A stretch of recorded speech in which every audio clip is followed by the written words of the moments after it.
Problema pa rin sa ilang lugar sa Metro Manila ang malabong tubig sa kanilang mga gripo kasunod ng pananalasan ng habagat. Alamin natin ang paliwanag ng Maynilad sa report na ito.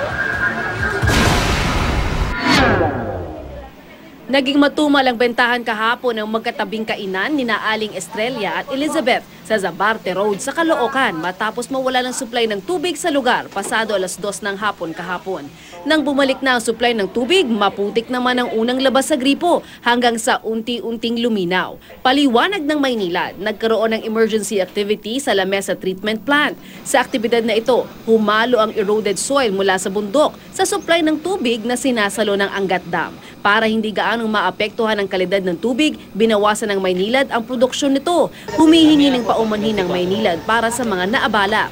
Para po sa ikaluluhubag loob natin, safety measures na gagawin natin, lalo pa po kung may mga bata tayong mga nasa bahay, pakuluan na rin po natin. Hindi pa raw tiyak kung kailan babalik sa normal ang tubig lalo na tag-ulan.